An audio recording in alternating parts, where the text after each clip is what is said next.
नमस्कार साथियों, आपका फिर से स्वागत है हमारे स्टार एकेडमी चैनल पर। और आज हम पढ़ेंगे परमाणु का तीसरा पाठ। तो देखिए,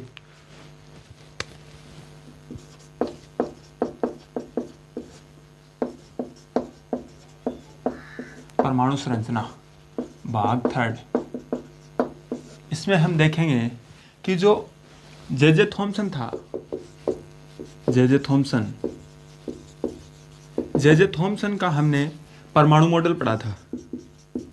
परमाणु मॉडल, तो परमाणु मॉडल में जे थॉम्सन ने क्या बताया कि ये एक परमाणु है, इसमें कुछ भाग धनावेशित होता है और इलेक्ट्रॉन इसमें तरबूज के बीज की तरह धसे रहते हैं। ठीक है, ये परमाणु मॉडल जे थॉम्सन ने दिया। ठीक है, अब इसे प्लम पुडिंग भी कहते हैं, इसे प्लम पुडिंग मॉडल भी कहते हैं। ये जे थॉम्सन ने दिया, लेकिन ये फेल हो गया। क्या हुआ? फेल हो गया। फेल कैसे हुआ? जब रदरफोर्ड, दूसरे कौन से है? रदरफोर्ड आए। सेकंड नंबर के वैज्ञानिक कौन आए? रदरफोर्ड आए। रदरफोर्ड सन 1911, सन 1911 में रदरफोर्ड ने और इनके विद्यार्थी कौन? हैंस सिंगर और मार्सटेन। रदरफोर्ड और उनके दो विद्यार्थी थे, हैंस सिंगर और मार्सटेन। इन्होंने क्या किया? एक प्रयोग किया। क्या किया? प्रयोग किया। रदरफोर्ड मॉडल दिया। तो उसको हम देखते हैं कि रदरफोर्ड मॉडल वो क्या था, उसके बारे में हम जानते हैं। तो आज हमारा मेन टॉपिक जो रहेगा वो रदरफोर्ड पे है। तो रदरफोर्ड को हम देखते हैं कि रदरफोर्ड ने क्या बताया। तो देखो, रदरफोर्ड का परमाणु मॉडल देखेंगे। रदरफोर्ड का परमाणु मॉडल,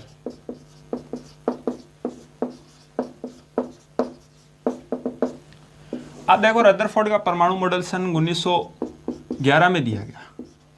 और किसके द्वारा? रदरफोर्ड और उनके विद्यार्थी थे दो, एक तो हैंस सिंगर थे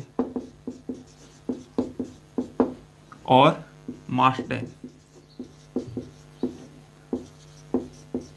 ये इनके दो विद्यार्थी थे। तो इन्होंने एक प्रयोग किया। प्रयोग क्या किया कि एक सोने की पतली पन्नी ली, सोने की पतली पन्नी ली, राउंडेड।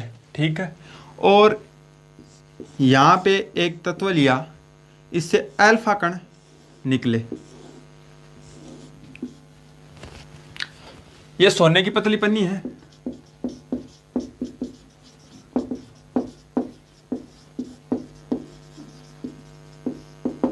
लगभग इसकी मोटाई 100 नैनोमीटर थी। इसकी मोटाई कितनी थी? 100 नैनोमीटर थी। ठीक है, अब देखो, यहां से अल्फा कण निकले। अल्फा कण की बौछार की, किस पे की?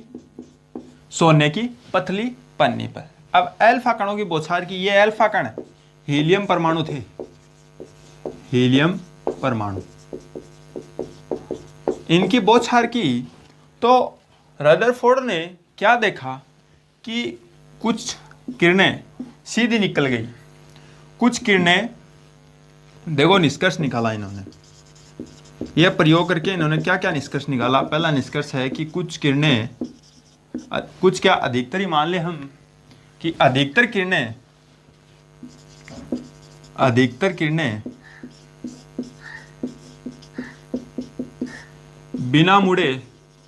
बिना मुड़े या विक्षेपित हुए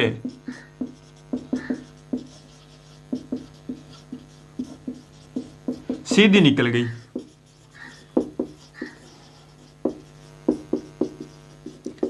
अब देखो, बिना मुड़े और सीधी, विक्षेपित हुए बिना सीधी निकल गई सोने की पन्नी में से। कुछ किरणें 90 डिग्री के कोण तथा 120 डिग्री के कोण पे विक्षेपित हुई, के कोण पर विक्षेपित हुई।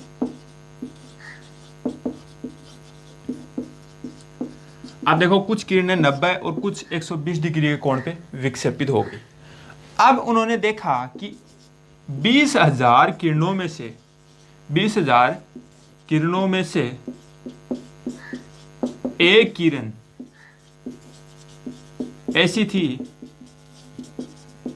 जो 180 डिग्री पर वापस लौट आई।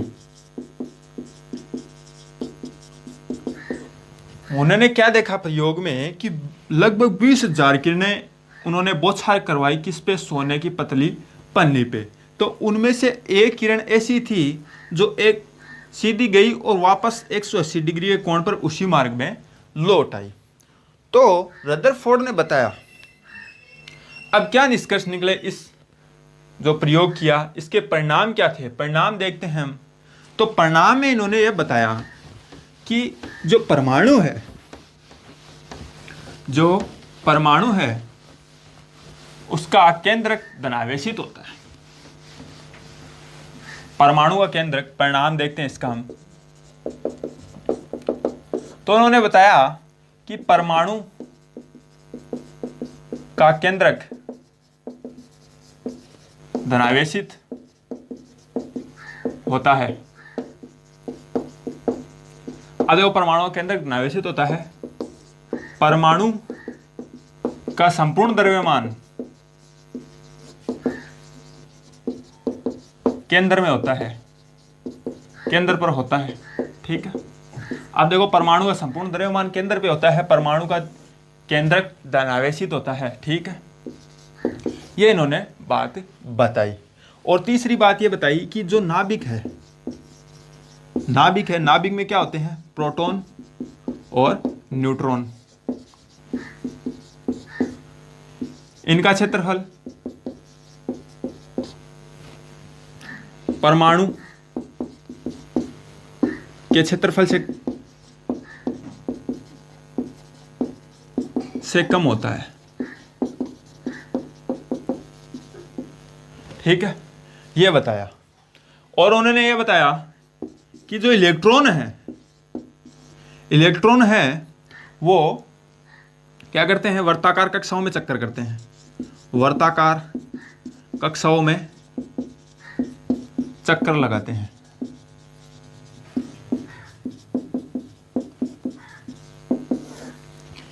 आप देखो रदरफोर्ड ने बता दिया कि परमाणु का केंद्रक धनावेशित होता है, संपूर्ण द्रव्यमान है वो केंद्रक में होता है, नाभिक में प्रोटॉन न्यूट्रॉन होता है, इनका क्षेत्रफल जो है वो परमाणु के क्षेत्रफल से कम होता है। बाद में इन्होंने बताया कि इलेक्ट्रॉन वर्ताकार कक्षाओं में चक्कर लगाते रहते हैं। ठीक है, अब देखो ये फेल कहाँ हो गया, फेल ये इस पॉइंट पे ही हो गया जाके। जो चौथा पॉइंट है ना, इलेक्ट्रॉन वर्ताकार कक्षाओं में चक्कर लगाते हैं। तो इनकी कमियां हम देखें तो इसकी कमियां क्या थी, कमियां के बारे में जानते हैं। प्लांक मैक्सवेल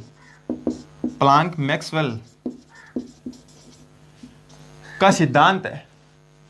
प्लांक मैक्सवेल का सिद्धांत है, क्या सिद्धांत है, इन्होंने गति विज्ञान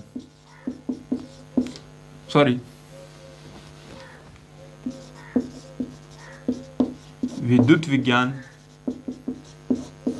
के बारे में एक नियम दिया। उन्होंने क्या बताया कि अगर कोई विद्युत आवेशित कण है वो लगातार त्वरण कर रहा है, अर्थात उसमें त्वरण उत्पन्न हो रहा है, तो वो धीरे धीरे ऊर्जा विकिरणों को उत्सर्जित करेगा। ठीक है, क्या करेगा, विकिरणों को उत्सर्जित करेगा, जिससे उसकी ऊर्जा घटेगी और अंततः वो धीरे धीरे उस क्षेत्र में समा जाएगा, अर्थात नाभिक में समा जाएगा। अब देखो प्लांक मैक्सवेल का जो सिद्धांत है उसके अनुसार अब जो इलेक्ट्रॉन है वो वर्ताकार कक्षाओं में चक्कर लगा रहा है, जो इलेक्ट्रॉन है वो वर्ताकार कक्षा में चक्कर लगा रहा है। अब देखो वर्ताकार कक्षा में चक्कर लगा रहा है तो इलेक्ट्रॉन का जो त्वरण है, त्वरण वो प्रत्येक सेकंड में बदलेगा। अब त्वरण बदलेगा ना, तो त्वरण बदलने से ये ऊर्जा विकिरणों को उत्सर्जित करेगा। क्या करेगा, ऊर्जा विकिरणों को उत्सर्जित करेगा।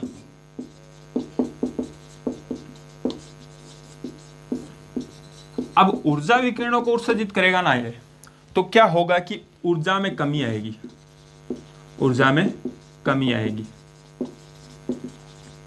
अब ऊर्जा में कमी आएगी तो क्या होगा, जो इलेक्ट्रॉन है ये नाभिक के करीब आता जाएगा, अर्थात ये नाभिक है, प्रोटॉन और न्यूट्रॉन, और इलेक्ट्रॉन यहाँ चक्कर लगा रहा है इसके, ये धीरे धीरे, अब इसकी ऊर्जा में कमी आएगी, ये धीरे धीरे धीरे धीरे धीरे धीरे नाभिक के पास आता जाएगा और अंततः ये क्या हो जाएगा, नाभिक में गिर जाएगा।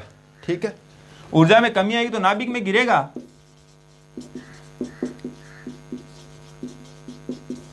और परमाणु जो है वो अस्थायी होगा, परमाणु क्या होगा, अस्थायी स्थापित होगा। हम जानते हैं कि परमाणु अस्थायी नहीं होता, वो स्थायी होता है, अर्थात उसका अस्तित्व होता है, इसलिए ये मॉडल फेल हो गया। क्या हो गया, फेल हो गया। उसके बाद में कौन आए, उसके बाद में आए नील्स बोर, नए वैज्ञानिक आए, नील्स बोर।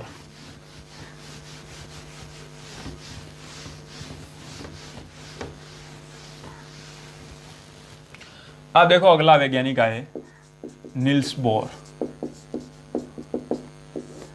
अब देखो रदरफोर्ड का जो इलेक्ट्रॉन था, रदरफोर्ड ने तो बता दिया कि इलेक्ट्रॉन कक्षाओं में चक्कर लगाते हैं, ठीक है, लेकिन वो फेल हो गया। वो कैसे, मैक्सवेल प्लांक नियम से। अब लेकिन नील्स बोर आए, नील्स बोर ने क्या किया, प्लांक का क्वांटम सिद्धांत का उपयोग किया, क्वांटम सिद्धांत का उपयोग किया।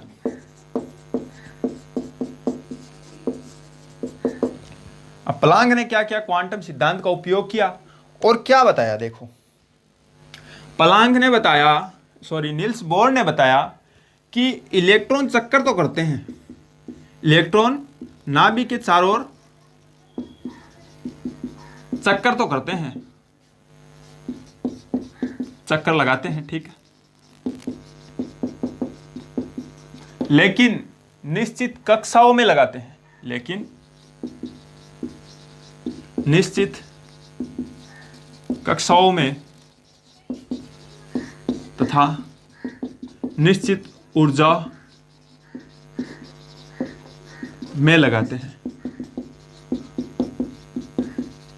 अर्थात इलेक्ट्रॉन नाभिक के चारों ओर चक्कर तो लगाते हैं, निश्चित कक्षा और निश्चित ऊर्जा के रूप में लगाते हैं, ठीक है। इसलिए इनका जो ऊर्जा है, इनकी जो ऊर्जा है वो कम नहीं होती है, अर्थात इनका ऊर्जा में कोई क्षय नहीं होता है, अर्थात ऊर्जा में कमी नहीं होती है, कमी नहीं होती। और अंततः ये जो इलेक्ट्रॉन है ये नाभिक में नहीं गिरता है, ठीक है, यह बात इन्होंने बताई। और दूसरी बात इन्होंने ये बताई कि जो इलेक्ट्रॉन है ये निश्चित कक्षाओं, जैसे इलेक्ट्रॉन है वो निश्चित कक्षाओं को उन्होंने नाम दिया के एल एम एन या संख्या के रूप में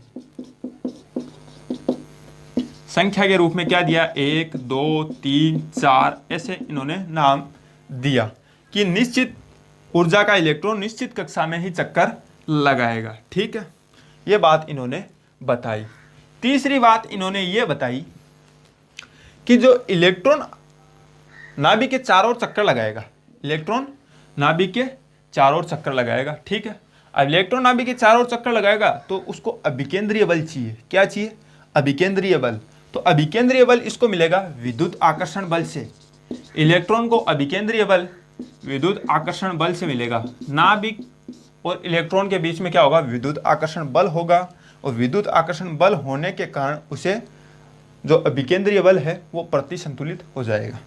विद्युत आकर्षण बल संतुलित करेगा किसको, अभिकेंद्रीय बल को, ठीक है, यह बात बताई। और इन्होंने एक और बात बताई कि इलेक्ट्रॉन उन कक्षाओं में चक्कर लगाते हैं जिसका रेखीय संवेग NH/2π के बराबर हो। इलेक्ट्रॉन उन कक्षाओं में चक्कर लगाते हैं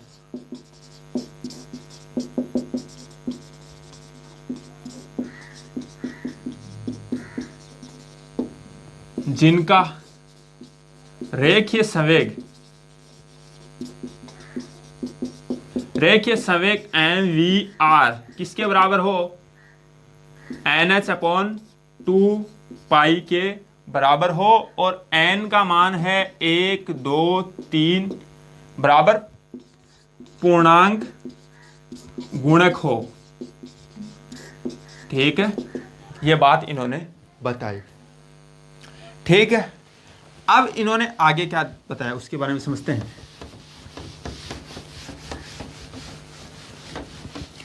अब आगे इन्होंने ये बताया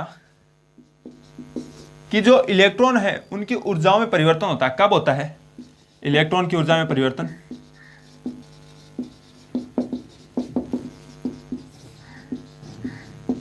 जब इलेक्ट्रॉन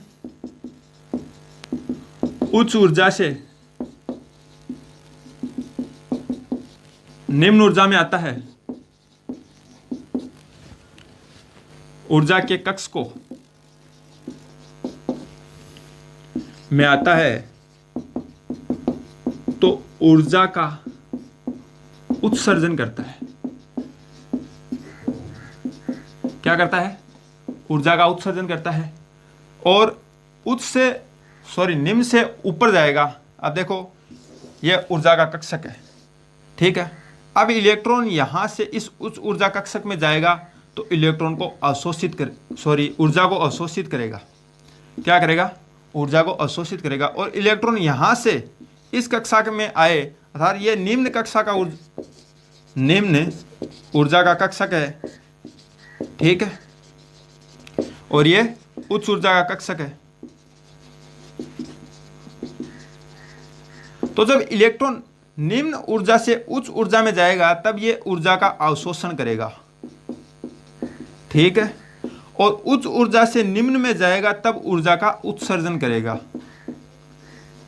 ठीक है, ये बताया नील्स बोर ने। और ये क्या होता है? डेल E2 E बराबर E2 माइनस E1 बराबर hc/λ के बराबर होता है। ठीक है, ये नील्स बोर ने बताया। लेकिन नील्स बोर का भी जो मॉडल था, नील्स बोर का मॉडल ये भी कहाँ जाके फेल हो जाता? सिर्फ और सिर्फ हाइड्रोजन पे काम करता था। किस पे काम करता था? हाइड्रोजन पे काम करता था। नील्स बोर का जो मॉडल था वो हाइड्रोजन पे काम करता था, इसके आगे काम नहीं करता था। ठीक है, ये भी आगे जाके फेल हो गया। ठीक है, अब आगे हम पढ़ेंगे समस्थानिक।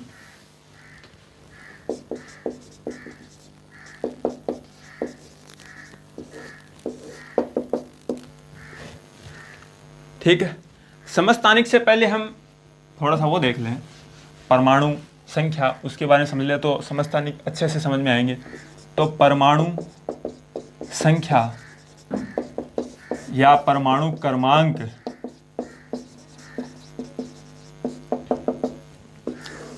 इसे Z से रिप्रेजेंट करते हैं भाई। किससे रिप्रेजेंट करते हैं? Z से। तो परमाणु संख्या और परमाणु क्रमांक क्या होता है? तो देखो, नाभिक में पाए जाने वाले प्रोटॉनों की संख्या को परमाणु संख्या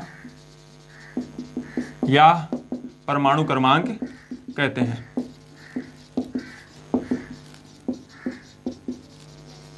ठीक है, यह होता है परमाणु संख्या।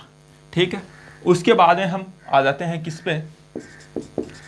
परमाणु द्रव्यमान। ठीक है, तो परमाणु द्रव्यमान जो होता है वो परमाणु द्रव्यमान नाभिक में पाए जाने वाले द्रव्यमान के बराबर होता है। हमें पता है परमाणु का द्रव्यमान नाभिक में होता है। किस में होता है? नाभिक में। तो न्यूट्रॉन और प्रोटॉन के योग को क्या कहते हैं? परमाणु द्रव्यमान कहते हैं। तो नाभिक में उपस्थित प्रोटॉन व परमाणु द्रव्यमान संख्या भी बोलते हैं इसको, एक ही बात है। प्रोटॉन व न्यूट्रॉनों की संख्या को परमाणु द्रव्यमान या द्रव्यमान संख्या कहते हैं।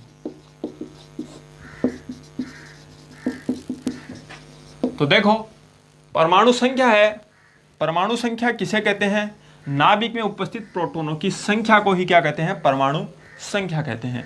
परमाणु द्रव्यमान में प्रोटॉन और न्यूट्रॉनों की टोटल संख्या को परमाणु द्रव्यमान कहते हैं। ठीक है, या द्रव्यमान संख्या बोल सकते हैं इसको। यह था। अब इसके आगे हम देखें तो समस्थानिकों को पढ़ते हैं। समस्थानिक वाक्य में होते क्या है? तो देखो समस्थानिक,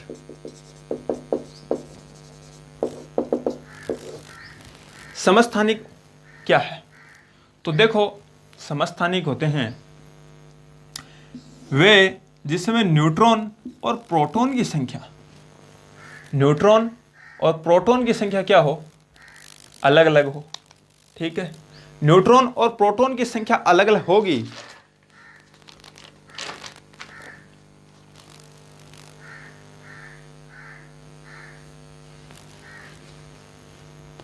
देखो परमाणु संख्या है, परमाणु संख्या है। ये परमाणु संख्या देखो, परमाणु संख्या किससे मिलकर बनी होती है? प्रोटॉन की संख्या से।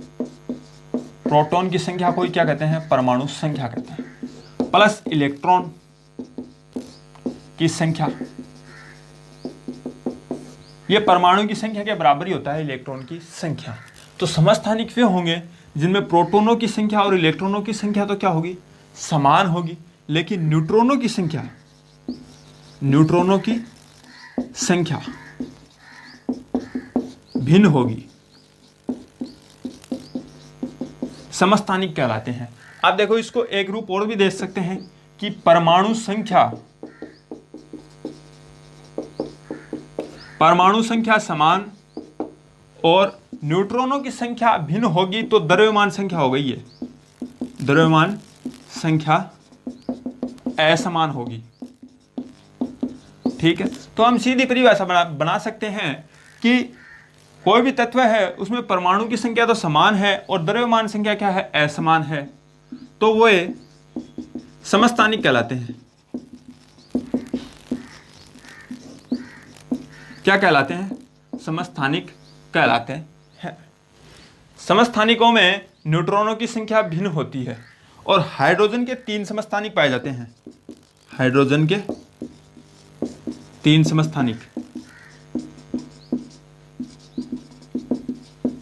कौन कौन से? पहला प्रोटियम, दूसरा ड्यूटीरियम, तीसरा ट्राइटियम, ये रेडियो एक्टिव भी है, ट्राइटियम रेडियो एक्टिव भी है। 1s1, देखो 1s2 और 1s3। तो देखो ये हाइड्रोजन के समस्थानिक हैं 3, और देखो इनका सबका नाम अलग अलग है, प्रोटीरियम, ड्यूटीरियम और टाइटेरियम। एक हाइड्रोजन ही ऐसा तत्व है जिसके समस्थानिकों का नाम अलग अलग पाया जाता है। कार्बन के 3 हैं, कार्बन के C12 6, C13 6, C14 6, ये 3 कार्बन के पाए जाते हैं। ठीक है, अब देखो एक जो पोलोनियम है, पोलोनियम,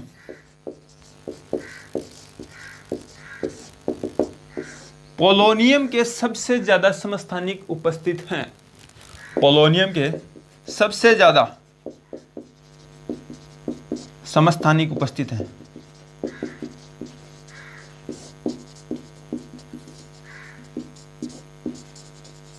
ठीक है, थैंक यू दोस्तों, फिर मिलेंगे आपसे।